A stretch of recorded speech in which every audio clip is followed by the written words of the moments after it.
Okay, so let's do this, and we'll start off with. So we'll start doing Unit 3, which is the Mamma Jamma gigantic unit. Overall product market stuff. That's definitely going to be at least a 2-day review. After school, we'll do some of it today, some of it tomorrow, and then Thursday we'll move on. And I'm going to do a review session this Saturday, okay? Would 9 and 11 be okay? Is that a rational time for you guys? I might not be there. I have soccer games to rep in the morning, so it doesn't matter what time you do it. Okay. Afternoon's probably not going to be good. I think afternoon would be harder. So we'll just do 9 to 11. I'll bring Daisy. I don't have soccer. Are you allergic to dogs, Anna? No one else was allergic to dogs. You hadn't been around her, so I didn't know. Oh, you had that one time. But you didn't love her because she drooled. Yeah, we had this conversation last That's right, we year. did. We did. The Project Grad golf scrambles at 1, so. Okay. Don't move to that. I'll bring a towel in case Daisy gets close to you, and you can just cover it up so nothing hits you. Okay. Okay, so let's first of all talk about different types of market structures. Some basic stuff on market structures. What's the market structure where all prices are coming directly from the market? Perfect competition. Good. And remember, when we graph our perfect competition, I guess I kind of be putting together the beginning and the end of the unit. So if this is our market, right? So if this is our market, and then this is our firm, right? So we have basic demand and supply. Here's our price equilibrium and our quantity equilibrium. Remember, what do we do with this price right here? Just move her on this way. Do you remember all the things that this line is?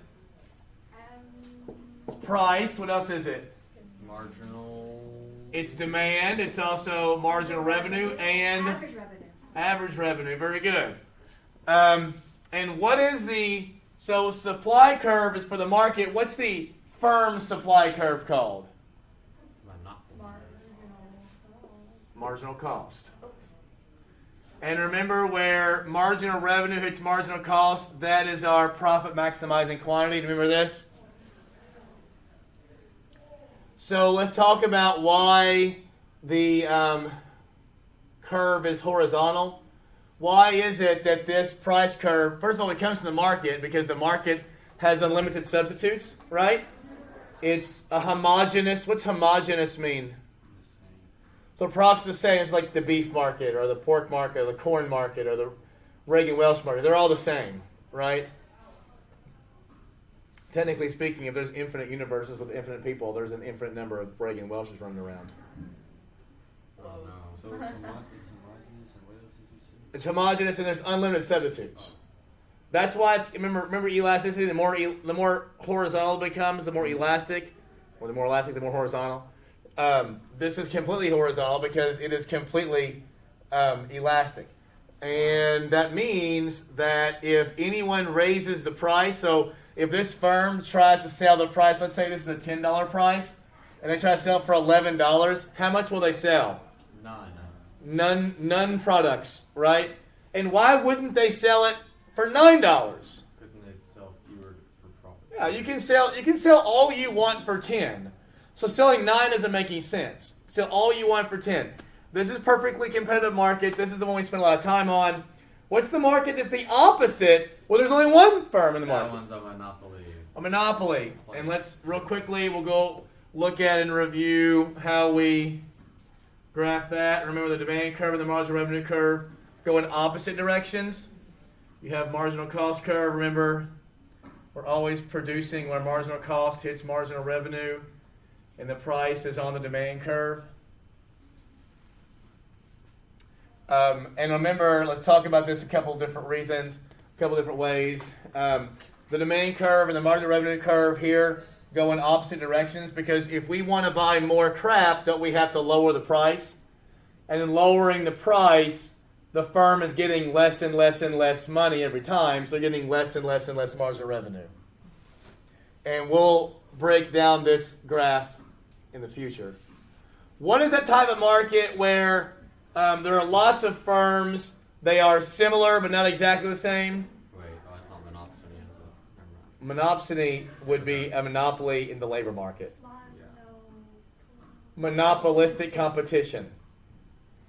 Monopolistic competition is the market where there is, it's like the fast food market, right? It's all pretty similar, but they're not exactly the same. Most goods are sold in a monopolistically competitive market. And then what's that market where there's like two firms, they compete against each other, they're interdependent? Oligopoly. Remember we do game theory with that? We'll do some of that. Apple versus Samsung. Sort of, yeah. My family likes Apple. I'm a Samsung guy. That got me to get an Apple, and I have had 2 apples, and I have broke both of them. They are the worst. I hate apples. Why? How have you broken that? Well, one, I was lifting, and Oh, the... well, that's any phone. No! My Samsung was indestructible. You should get a Nokia. Probably those phones are indestructible. This thing, I was doing it with dumbbells, and my phone fell out of my pocket when I was on the bench, and I dropped the dumbbells, and the 75 pounds went directly on the phone. Now, that's not good, but you could run over my Samsung Active, and it was whatever happened. Plastic, it was amazing. Stupid Apple. All right, those are our 4 types of markets. Which one is the easiest to enter into? If you want to get into a market, what's easiest to get into? Perfectly competitive. Perfectly competitive. Which one's the hardest to compete against? Monopoly. Monopoly is. All right, so that's different types of markets. Ooh, one thing that we talked about a lot, and you guys probably forgot about because it's one of those things that's easy to forget about. We're going to be talking a lot about marginals, right? We're talking a lot about marginal products and average and totals. The first thing we talked about was MPP, when we talked about marginal physical product. Marginal physical product. Thank you, Hoengster. Marginal physical product, this is the change in total product over the change in labor, right? So this is, we'll call this quantity of labor. MPP looks like this. And then we have marginal cost, which is the change in total cost over the change in quantity. So marginal cost, quantity. Remember how these were mirror images of each other? We're talking about that? So as we were becoming more efficient, we were dropping our marginal cost. But as it started becoming, when we talked about, what do we call it when we start having this? When we start going this way, what do we call it? What type? Do what? Diminishing marginal productivity. We're making less with more people.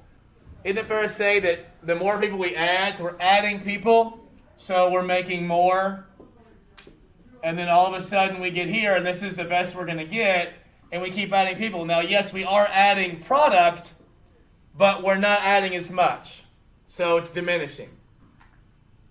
When does it become, when will the marginal start going down? When will when you cross the axis, it'll start going down. All right, so when we are at our most efficient, then our marginal cost is the least. Remember this?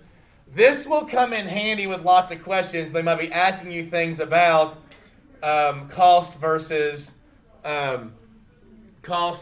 production, or you can use this to figure out, sort of substitute in questions. And we'll do this more obviously on Saturdays. We'll be doing multiple choice questions and practices and stuff on that. So that is that.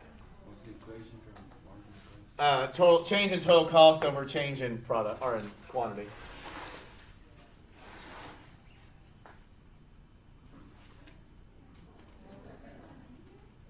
So let's talk about variable costs.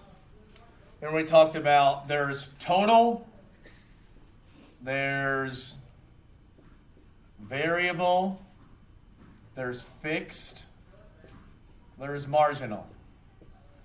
Okay? But we have total, we also have average. So let's break this down. So total cost equals total fixed cost plus total variable cost. What is variable cost? How much the goods cost that vary, like input costs for like your producing. Yeah, wages, input costs, things like that vary. Well, no, I guess wages aren't fixed. You have to hire more people. I was thinking per person. Well, you're only paying them when they're working too. Variable costs are the costs that you incur when you're producing something. So when the machines are turned on, when the work is going, if Reagan works at Burger King, do you work at Burger King? No. Where do you work? I work at the coffee shop downtown. Oh, that's right. You keep telling me that. I always forget. So when no one's there, they're not paying workers, are they? But when you show up, are they paying you? That's a variable cost. But there are some fixed costs. Rent, for example, never changes. Whether you open or whether you don't open, the fixed cost is there.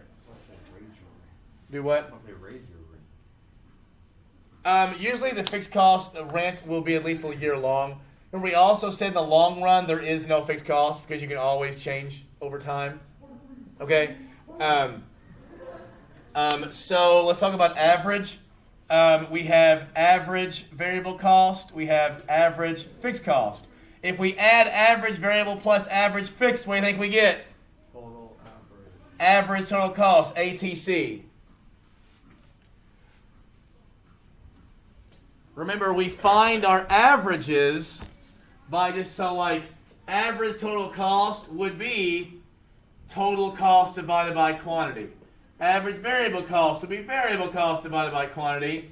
Average fixed cost would be fixed cost divided by quantity. Which one of these things rapidly goes down as you make more stuff?